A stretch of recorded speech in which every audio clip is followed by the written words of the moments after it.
দিনের সন্ধ্যাটা গল্পে গল্পে ভরিয়ে তুলতে আমরা হাজির।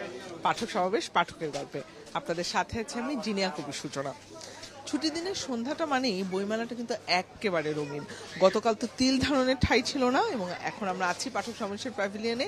এখানে কিন্তু আস্তে আস্তে ভিড় বাড়বে, যত সময় গড়াবে এই যে আমাদের পাঠক সমাবেশের যে পাঠকের গল্প, সেটিও কিন্তু ধীরে ধীরে জমে উঠবে। এবং আজ আমরা পাঠক সমাবেশ পাঠকের গল্পে আড্ডায় যাকে পেয়েছি তার সাথে আগে পরিচয় করিয়ে দিই। আমাদের সাথে আছেন হুরে জান্নাত শিখা। প্রথমে আপনাকে স্বাগত জানাচ্ছি। অনেক ধন্যবাদ। অনেক দিন পর, মানে 1 বছর পর দেখা হলো। ভালো আছেন? আমি তো ভালো আছি, আপনার সাথে দেখা হয়ে আরো বেশি ভালো আছি। এবং এই যে আমাদের বইমেলা ছাড়া আসলে আর দেখা হয় না, বা আসলে যেহেতু আপনি মনস্তাত্ত্বিক বই লিখেন, শুরুতে আপনার কাছে একটু জানতে চাচ্ছি যে আমাদেরকে আসলে সামাজিকতাটা, লৌকিকতা কিছুটা কমে এসেছে? আমরা কি শুধুমাত্র সামাজিক যোগাযোগ মাধ্যমেই আছি, আর কোথাও নেই? নিশ্চয়ই আমাদের লৌকিকতা, সামাজিক সামাজিক দেখা হওয়া, পারস্পরিক যে সম্পর্কের জায়গাটি, এটি আসলে এখন ভার্চুয়াল। অনেক ক্ষেত্রেই কিছু করার নেই। আমরা যারা পুরনো মানুষ ছিলাম, তারাও সম্ভবত সেই ভার্চুয়াল জগতের মধ্যেই চলে গেছি, কারণ সময় আমাদেরকে টেনে নিয়ে গেছে। আমরা সত্যি কথা বলতে ফেসবুকে হয়তো একটা স্ট্যাটাস দেখলাম, আজকে সূচনাকে দেখলাম সুন্দর শাড়ি পরা, তো সূচনাকে আমার দেখা হয়ে গেল। তো এরকম করে হয়ে যাচ্ছে আর কি আসলে। আর সবাই তো আমরা আসলে ব্যস্ত, সেটা বোধহয় একটা বড় কারণ। সেক্ষেত্রে আপনার সাথে তো আমার গল্প চলতেই থাকবে, কিন্তু পাঠক সমাবেশ তো সময়ের সাথে সাথে জমে উঠেছে। পাঠকের গল্পে আছে নীল মাহবুব। আমরা যদি একটু নীলের কাছ থেকে ঘুরে আসি, যে আসলে পাঠকরা কি ভাবছে এই সময়টাতে, তারা কি ভার্চুয়ালি আছে, না বইমেলায় সশরীরে এসে হাজির হয়ে তারা কি ভাবছে, আমরা নীলের কাছ থেকে সেটি শুনে আসতে চাই। ধন্যবাদ সূচনা। এই মুহূর্তে আমি আছি পাঠক সমাবেশ প্যাভিলিয়নের ভিতরে, এবং সেখানে কিন্তু আমরা দেখতে পাচ্ছি যে অনেক পাঠকের পদচারণা কিন্তু এখানে আছে, এবং যারা আসছেন তারা কিন্তু বই নেড়েচেড়ে দেখছেন। আমরা কোনো এক পাঠকের সাথে কিছুক্ষণ কথা বলবার চেষ্টা করব। একটু আপনার সাথে কথা বলতে চাই, যদি সময় দেন। কেমন লাগে বইমেলায় আসতে? বইমেলায় তো বারবার আসা হয় নিশ্চয়ই। আমি চ্যানেল 24 থেকে। আচ্ছা আচ্ছা, বইমেলায় প্রথম আসলাম, এই বছরের প্রথম আসলাম আর কি। মানে প্রতি বছর তো বইমেলায় আসলে সেটা প্রথমবারই হবে, কিন্তু প্রতি বছর তো বইমেলা হলে আপনার আসা হয়। তো বইমেলার আবেগটা আপনাকে কতটা রঙিন করে তোলে? কোনো রঙিন করে তোলে, আগের মতোই যা আছে তাই, কোনো নতুনত্ব নেই, কোনো চাকচিক্য নেই। এই জায়গা আছে গতানুগতিক যা, সেই আমাকে কোনো ইন্সপায়ার করে না আর কি। কোনো অনুপ্রেরণা বা আমাকে কোনো করে না আর কি, যে ইন্সপায়ার করে না যে না এটা একটা ব্যতিক্রম। গতবারের চেয়ে এবার একটু ব্যতিক্রম, বা তার 2 বছর আগে যা ছিল তার থেকে একটু আলাদা, এটা একই। এই যে ইন্সপায়ার করে না, কিন্তু তারপর আপনি আসেন কেন? আসি জাস্ট মনের টানে, যে বইগুলো 2-একটা বই যদি পাওয়া যায় নতুন, বা যেটা আমাদেরকে করবে, আমার মনে করবে, দাগ কাটবে, বই টেনে নিয়ে আসে। বই আমাকে টেনে নিয়ে আসে আর কি। এই জন্য আমি আসা হয় আর কি প্রতি বছরে। আচ্ছা, সব বই তো আর কেনা হয় না, বইয়ের দাম বেড়ে গেছে, অনেক দাম। এসব চাইতে গতবারের চাইতে এবার দাম বেশি। 10 বছর আগে যে 200 পাতার বই ছিল আপনার 150 টাকা, সেই 200 পাতার বই এখন হয়েছে 400 টাকা। এটা প্রকাশকদের সাথে আমরা কথা বলেছি, তারা বলে যে কাগজের দাম বেড়ে গেছে, শ্রমিকের মূল্য বেড়ে গেছে। তো ডিসকাউন্ট তো কমায়নি, কমিশন তো কমায়নি। কমিশন 10 বছর আগে 25%, এখনও 25% আছে। কিন্তু বইয়ের দামটা বেড়ে গেছে, যার ফলে পাঠক টানে না, অ্যাট্রাক্ট করে না পাঠককে যে এই বই। কারণ পাঠকের তো বই যদি দামটা কম হয় তাহলে ভালো হতো। হ্যাঁ, আর একটা জিনিস, যে মননশীল যে বইগুলো, সেগুলো তো দেখতে পাই না। এই যে পাঠক সাহিত্যে যে মননশীল বই, যেটা ক্লাসিক বা ধ্রুপদী যে সাহিত্যের বইগুলো, সেগুলো তো আমি দেখতে পারি না আর কি, দেখা যায় না আর কি। কিন্তু এই মুহূর্তে যে পাঠক সমাবেশ প্যাভিলিয়নে আছেন, আপনি যে মননশীল বা ক্লাসিক যে বইগুলোর কথা বলছেন, ঠিক এই জায়গায় কি আপনার নজরটা পড়েছে কিনা? কারণ তারা হচ্ছে যে পুরনো বইগুলো আছে, তারা বলছে যে এই ধরনের ক্লাসিক সিরিজ তারা নিয়ে আসবে। এটা ভালো, এটা আমার আছে, আমার সংগ্রহ আছে এটা আর কি। সতীনাথ ভাদুড়ির এটা খুবই ভালো বই, একটা শোকপাঠ্য আর কি। এবং তারা 100টি এরকম ক্লাসিক সিরিজের 100টি বই নিয়ে আসবে, প্রতি বছর 32টি করে। এবং এই 100টি বই কিনতে আপনার আলাদা আলাদা যদি করে কেনেন তাহলে 60,000 টাকা লাগবে। কিন্তু সে জায়গায় আপনি ডিসকাউন্টের কথা বলছিলেন। পাঠক সমাবেশ বলছে যে এই 100টি বই আপনি নিয়ে যেতে পারেন মাত্র 30,000 টাকায়, এবং 6 মাসের কিস্তিও আছে, EMI সুবিধা। যেমন আপনাকে বলি আমি, যে রবীন্দ্রনাথের যে রচনা সমগ্র, ওটার দাম ছিল আগে ঐতিহ্য প্রকাশনীতে আমি গিয়েছিলাম 11,000 টাকায়। এখন এটা পাঠক সমাবেশ বোধহয় আরও 3-4 গুণ বাড়া গেছে। আমি একটু জানতে চাই পাঠক সমাবেশের কারোর কাছ থেকে, যেহেতু আপনিও আছেন এখানে সুবাইতা, যদি একটু এদিকে আসেন আপনি, সেটি হচ্ছে যে এখন যে রবীন্দ্র সমগ্র আছে পাঠক সমাবেশে, সেই রবীন্দ্র সমগ্র সম্পর্কে একটু যদি স্যারকে বলেন। রবীন্দ্র সমগ্র দাম বা তার গেটআপটা ভালো, এদের পাঠক সমাবেশের গেটআপগুলো সুন্দর, কিন্তু দামটা এত বেশি যে যেটা ঐতিহ্য প্রকাশনী যে আমি 11,000 টাকা দিয়ে সমগ্র রবীন্দ্র রচনা বলে আমি কিনে ফেলছি। রবীন্দ্র সমগ্র কিন্তু পাঠক সমাবেশে যে রবীন্দ্র সমগ্র তো আর বেশি, আগের চেয়ে বেশি বোধ হয়। কোয়ালিটি অনুযায়ী একটু তো দাম বাড়বে। এখন কত পাঠক সমাবেশে রবীন্দ্র সমগ্র এখন কত? এখন স্যার 25,000 টাকা। আমরা পেপার সুলভ সংস্করণ বের করেছি স্যার। ঐতিহ্য যেটা বের করেছে আমি তাদের সাধুবাদ জানাই, আমি আর্গুমেন্টে যাচ্ছি না, বাট আমাদের যে রবীন্দ্র সমগ্র আছে সেটাতে ইংরেজি স্যার যে কালেকশনটা সেটা কারো কাছে নাই স্যার। আমাদের ইংরেজি যে তার সাহিত্য আছে সবগুলাই আছে আমাদের কাছে স্যার। আমরা 25টা খণ্ড দিচ্ছি আর ওরা দিচ্ছে 11টা বা সামথিং এরকম 20টা বা দিচ্ছে, কিন্তু আমাদের যে বইয়ের পৃষ্ঠা 11, আমাদের যে বইয়ের পৃষ্ঠা অনেক বেশি স্যার। আচ্ছা, এটার কোনো অফার আছে রবীন্দ্র সমগ্রের? এখন 25% ডিসকাউন্ট চলছে, 25,000। এখন আপনি 25% ডিসকাউন্টে পাবেন 18,750 টাকায় মাত্র। এবং এই যে ক্লাসিক সিরিজ সেটারও একটি অফার চলছে, দারুণ অফার। আপনি নতুন মোড়কের সেই ক্লাসিক সিরিজের বইগুলো পাচ্ছেন। এটার আবেগটা আসলে আপনার কাছে কেমন? তা এইটা তো আপনার ধরেন এক ধরনের ইয়ে কি যে পাঠক মানে বই যাতে পাঠক ইয়ে করতে পারে, বইমুখী হতে পারে, সেটাকে ইয়ে করা এক ধরনের ভালো উৎসাহ। উদ্যোগটা নিশ্চয়ই ভালো লেগেছে আপনার কাছে? এক ধরনের সুবিধা, না ভালো, এটা খুবই ভালো আর কি। হ্যাঁ, এবং পাঠক তো আস্তে আস্তে হয়তো কিনতে আগ্রহী হবে আর কি। ধন্যবাদ আমাদের সাথে খুব দারুণ কিছু কথা বলবার জন্য, এবং আমরা আরও কিছু পাঠকের সাথে চেষ্টা করব কথা বলতে, কারণ পাঠক এই বইমেলায় আসলে শুধু বইয়ের প্রতি আসলে মনোনিবেশ করে। একটু আপনার সাথে কথা বলি। আচ্ছা, বই দেখতে ব্যস্ত, এই জন্য সে কথা বলতেও রাজি না। আপনার সাথে একটু কথা বলি। আপনার হাতে একটি বই দেখছি, কবি ক্লাসিক সিরিজ পাঠক সমাবেশের। এই যে সে কবি বইটা হাতে নিলেন, প্রচ্ছদটা কেমন লেগেছে? ভিতরে উল্টে পাল্টে দেখছিলেন। খুবই ভালো লেগেছে, কারণ তারাশঙ্করের উপর আমার একটা আলাদা ফ্যান্টাসি আছে, যেই কারণে আরও প্রচ্ছদটা সুন্দর। এই জন্য দেখছি যে আসলে উনি তো আসলে আমাদের সাহিত্যের একটা অঙ্গানঙ্গিভাবে জড়িত, ওনাকে বাদ দিয়ে তো আসলে বাংলা সাহিত্য হয় না, তো যেই কারণে দেখছি ওনারটা। এবং আমি আপনাকে আরও একটা কথা বলি যে এখানে নিশ্চয়ই যে বইটি হাতে নিয়ে আছেন সেটিও একটি ক্লাসিক সিরিজের বই, এবং এখানে কিন্তু আরও আছে আমারটির ভেপু, অবরোধবাসিনী, এবং এই যে পুরনো যে বইগুলো, সেই বইগুলো কিন্তু পাঠক সমাবেশ আবারও পাঠকদের জন্য নতুন মোলাটে, নতুন অলঙ্করণে কিন্তু নিয়ে আসছে। এই যে উদ্যোগটা আপনার কাছে কেমন লেগেছে? এটা খুবই ভালো উদ্যোগ। এখন এইটা মানে আমি খুবই কৃতজ্ঞ, এটা পাঠক সমাবেশের কাছে এটা আসলে কৃতজ্ঞতা প্রকাশ করতে হয়, বিকজ অফ এই যারা পুরনো লেখক এরা তো আসলে পুরনো না, কবি এবং লেখক এরা কখনো পুরনো হয় না, এরা সবসময় নতুন।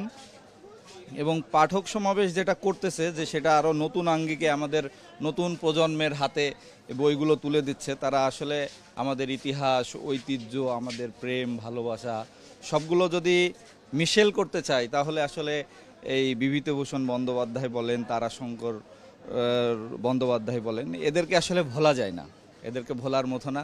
রবি ঠাকুর, কাজী নজরুল ইসলাম, এদেরকে তো আসলে ভোলার মতো না।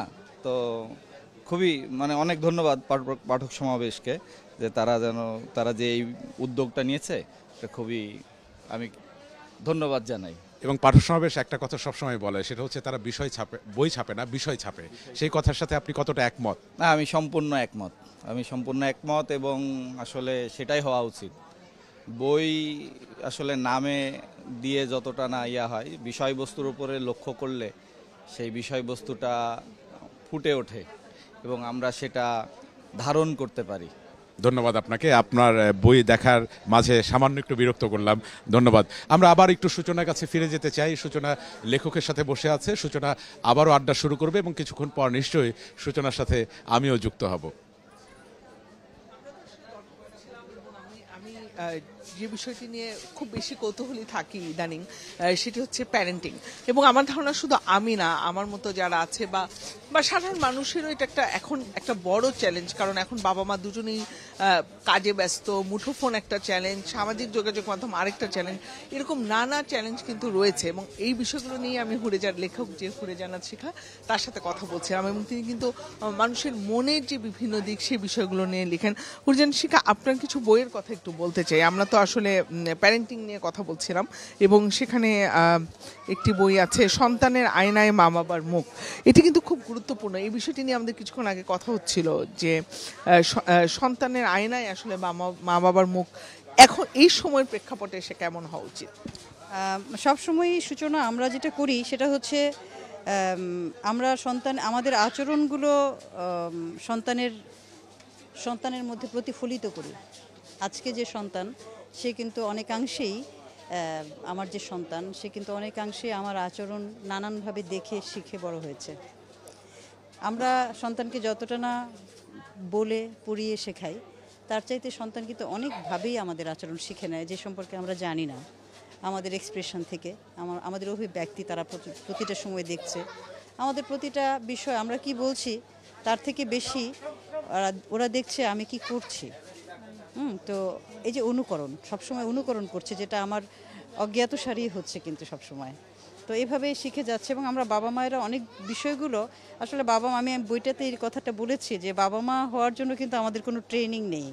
আমরা সব কাজই কিন্তু একটা ট্রেনিং থাকে। আমরা একটা চাকরি করতে যাই, সেখানে আমরা কম্পিউটার শিখি বা কিছু একটা শিখি, কিন্তু প্যারেন্টিং হচ্ছে এমন একটা কাজ যেটার জন্য আমাদের কোনো ট্রেনিং কখনো দেওয়া হয় না। অথচ উন্নত বিশ্বে কিন্তু সন্তান জন্মের আগে এই ট্রেনিং রয়েছে। এটা হয় কিছুটা হলেও, তারা প্রিপারেশন নেয় একটা বাচ্চা কীভাবে প্রতিপালন করতে হবে, কিন্তু আমাদের দেশে এই প্রস্তুতির কোনো সুযোগ নেই। এবং এটা হচ্ছে সবসময় চলে ট্রায়াল অ্যান্ড এরার। প্রচেষ্টা করব, ভুল হবে, আবার ভুলটা সংশোধন করব। তো এইভাবে হওয়ার ফলে আমরা আসলে আরেকটা বিষয় হচ্ছে, যেহেতু মনস্তত্ত্বের চর্চা আমাদের দেশে কম, ফলে আমাদের আচরণগুলো কিভাবে অন্যের আচরণকে প্রভাবিত করে এই বিষয়গুলো সম্পর্কে আমাদের কিন্তু ভালো ধারণা নেই। যে আমরা প্রতি মুহূর্তে যে আমরা বাচ্চাদের সাথে যেভাবে আমরা বাচ্চাদেরকে শেখাচ্ছি বা বাচ্চাদের সাথে ইভেন যে তাদেরকে কিভাবে খাওয়াচ্ছি, কিভাবে তাদের সাথে কথা বলছি, প্রতিটা বিষয়েই কিন্তু তাদেরকে তৈরি করছে। এবং আমরা জানি না যে আমাদের জীবনের যে বিষয়টা, যে আমাদের জীবনের যে অপূর্ণতাগুলো থাকে, সেই অপূর্ণতা যে জায়গাটিতে আমি পৌঁছাতে পারিনি, আমি চাই আমার সন্তান ওই জায়গাটিতে পৌঁছাক। এই যে আমার যে প্রত্যাশা, এই প্রত্যাশা থেকে আমরা সন্তানের সাথে অনেক সময় অনেক রকমের আচরণ করি। এভাবে নানানভাবে আমরা অনেক রকম, এগুলো ভুল হয়। কারণ হচ্ছে আপনি দেখুন যে আপনার যে ছোট বাচ্চাটি আছে, আয়াত না ওর নাম, তো ও বাচ্চাটি হচ্ছে এই সময়ের মানুষ। হ্যাঁ, ও হচ্ছে কি জেনারেশন, আলফা জেনারেশন না নীল? Alpha generation. তো ওর যে জেনারেশন এবং আপনার যে জেনারেশন, আমাদের যে জেনারেশন, এটা সম্পূর্ণ ভিন্ন। ও কিন্তু ভিন্ন সময়ের মানুষ। হ্যাঁ, ও এই সময়ে বড় হবে। হ্যাঁ, তো আমরা যখন আমাদের ইচ্ছে আকাঙ্ক্ষাগুলো, আমার না পাওয়াগুলো আমার সন্তানের জীবনে সত্যি করে তুলতে চাবো, তখন সন্তানের কাছে এটার অর্থ নেই। কিন্তু আমি কিন্তু মরিয়া যে আমি এটা হতে পারিনি, আমি এটা করতে পারিনি, এটা সন্তানের জীবনে হবে। এবং আমার কিছু দুঃখ আছে, বেদনা আছে, এটা যেন সন্তানের জীবনে না আসে। আমি অনেক সচেতন হয়ে যাই যে এই কষ্ট যেন আমার সন্তান না পায়। এটাও আমি করতে পারি না। তার জীবন, তার সময়ে সে বড় হবে, তার জীবনের দুঃখ কষ্টগুলোর সাথে মোকাবেলা করেই সে বড় হবে। এটাই হচ্ছে প্যারেন্টিংয়ের মূল সূত্র। আমার কাজ হচ্ছে তার জন্য যাতে বিপর্যয় না হয় কোনো কিছুই, আমার প্যারেন্টিংটাও যেন তার জন্য বিপর্যয়কর না হয়। এবং সূচনা, এই মুহূর্তে আমার হাতে যে বইটি আছে, অপরাজিতা ও কয়েকজন অদম্য সিসিফাস, এবং বলা হচ্ছে যে এই বইটি হচ্ছে চেনা এবং অচেনা কিছু চরিত্রের, কিছু অভিনব ভাবনা বিলাসের, কিছু জীবন সংগ্রামের ব্যতিক্রমী এবং গভীর রোমান্টিসিজম এবং দেয়ালে পিঠ থেকে যাওয়া মানুষের ঘুরে দাঁড়ানোর দুর্দান্ত গল্পের। আমি জানতে চাই যে অপরাজিত কয়েকজন অদম্য সিসিফাসের অবশেষটা কি, উপসংহারটা কি? নীল, উপসংহার হচ্ছে আসলে আমাদের জীবনের সংগ্রামের কিন্তু কোনো উপসংহার নেই। আমাদের সংগ্রাম চলমান, চলতেই থাকে। তো আমি এখানে যেটা দেখাতে চেয়েছি যে আমরা সবাই যুদ্ধ করি এবং সবাই যুদ্ধে জয়ী হই না, কেউ পরাজিত হই। কেউ কেউ কারো কারোর কারোর কারোর ইতিবাচক লক্ষ্যে আমরা পৌঁছাই, কেউ কেউ আমরা নেতিবাচক লক্ষ্যে পৌঁছাই। এটাই জীবন, এবং এই জীবনের যে সত্যিটা, এই সত্যিটাই আসলে এই বইয়ের মূল কথা।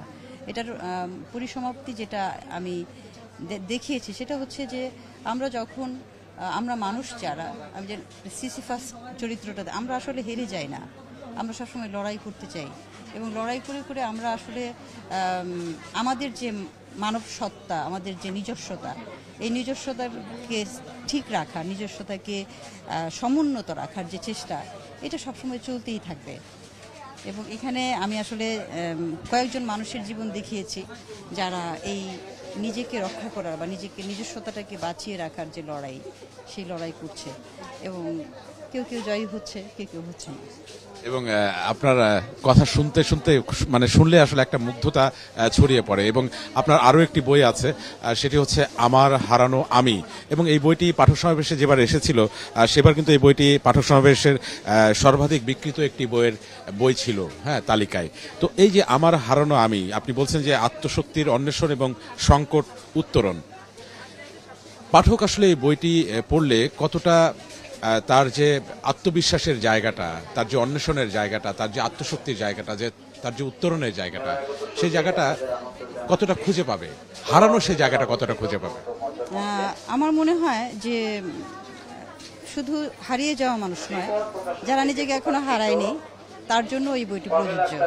কারণ হচ্ছে আমরা আমাদের জীবনে কিন্তু কখনো সংকটকে ছেঁটে ফেলতে পারবো না। বাস্তবতা হলো যে আমরা আমাদের অর্থবিত্ত যত কিছু সব নির্বিশেষে, অর্থবিত্ত বলি, জাতি ধর্ম বলি, আমাদের যত রকম পরিচয় থাকুক না কেন, সকল কিছু নির্বিশেষে একটা সত্যি হলো যে আমাদের জীবনে সংকট থাকবেই। যেমন বুদ্ধ যেটা বলেছিলেন যে life is actually suffering, full of suffering যেটা, এটা আমাদের জীবনের ধর্ম। তো আমরা কি করব? আমরা আমাদের জীবনের কোনো কিছুই কিন্তু বদলে ফেলতে পারবো না। কোনো পরিস্থিতি, অনেক পরিস্থিতি আছে আমাদের পক্ষে বদলে ফেলা সম্ভব না।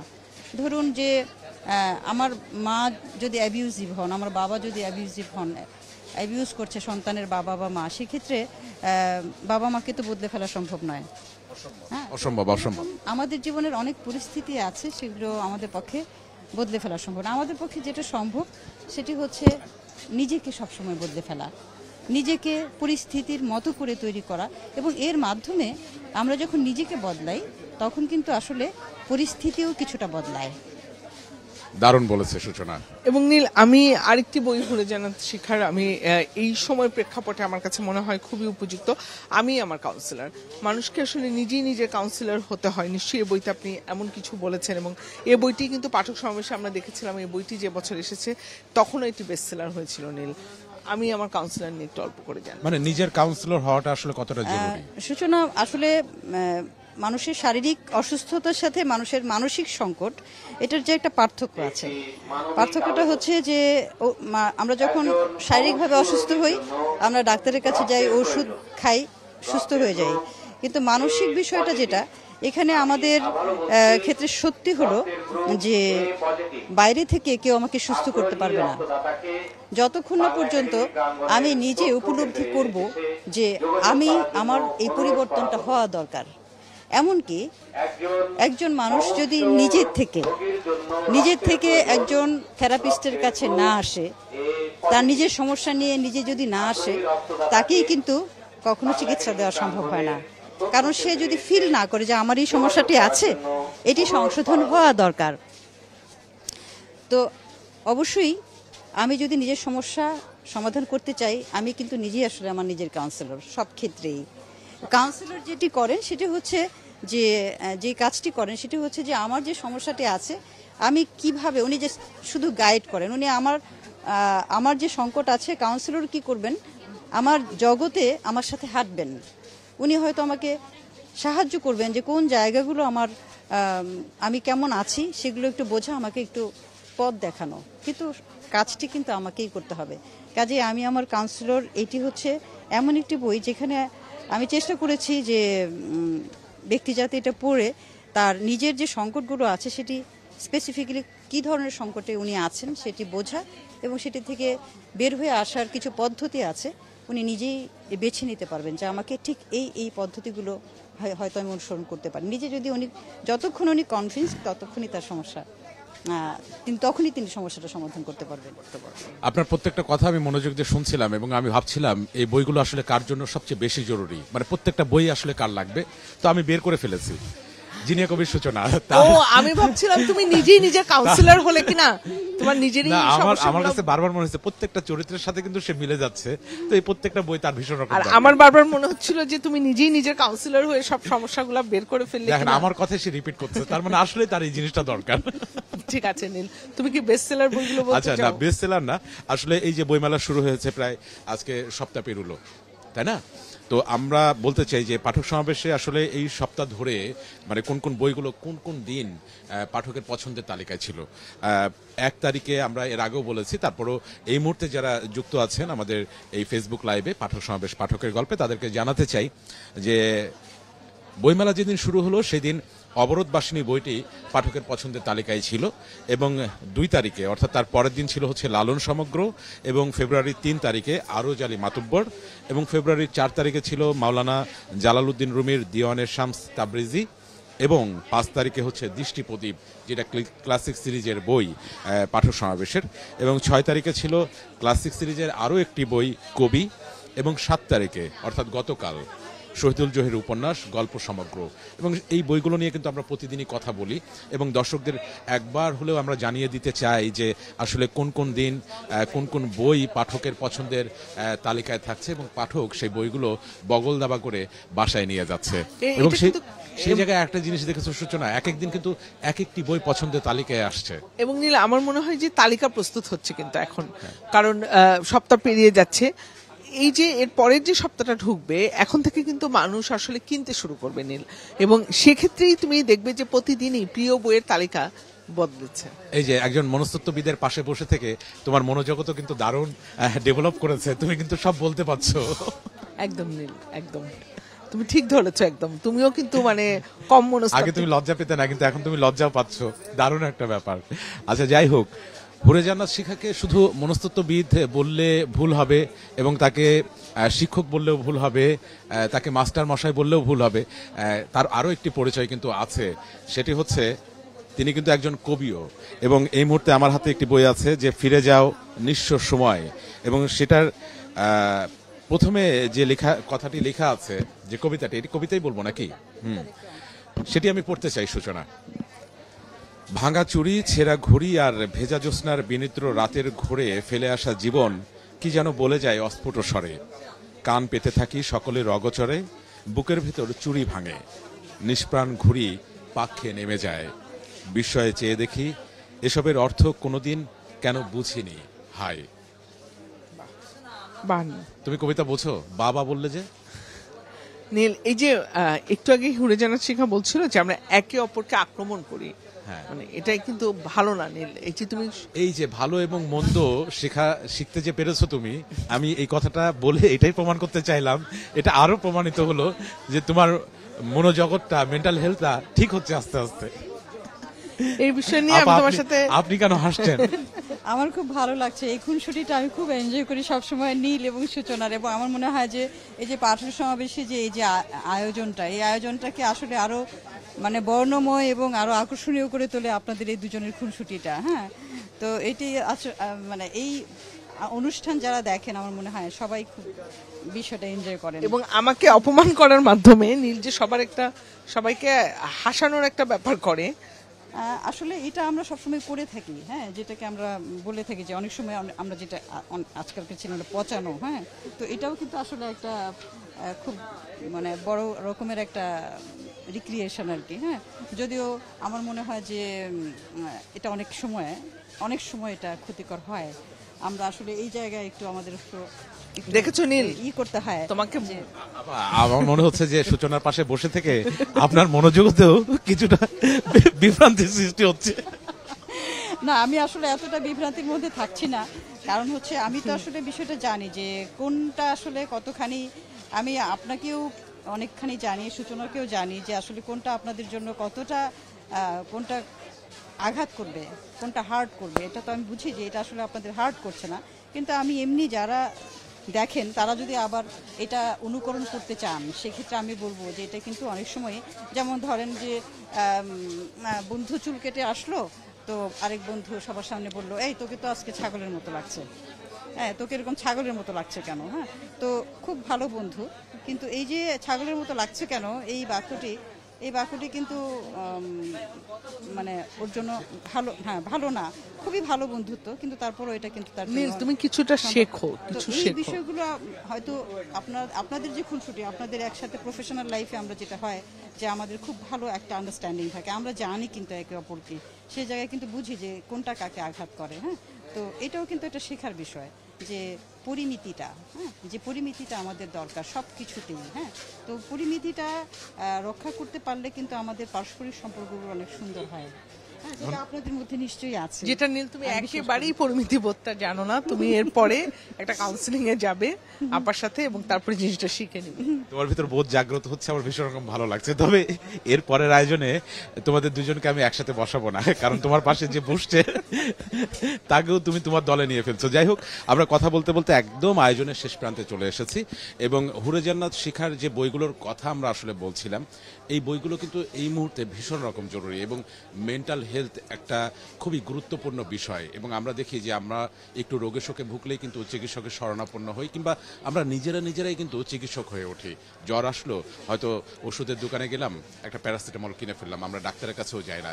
কিন্তু মেন্টাল হেলথের ব্যাপারে আমরা এত অবচেতন থাকি, বা অবচেতন না, আবার চেতন মনেও কিন্তু আমরা ভীষণ রকম এড়িয়ে যাই ব্যাপারটা। কারণ আমি একজন মানসিক ডাক্তারের কাছে যাব, চিকিৎসকের কাছে যাব, কিংবা মনস্তত্ত্ববিদের কাছে যাব, অনেকেই হয়তো বলবে যে কেন, নিশ্চয়ই তার মাথায় কোনো প্রবলেম হয়েছে, নিশ্চয়ই সে পাগল হয়ে যাচ্ছে, ওর তো মেন্টাল হেলথই খারাপ।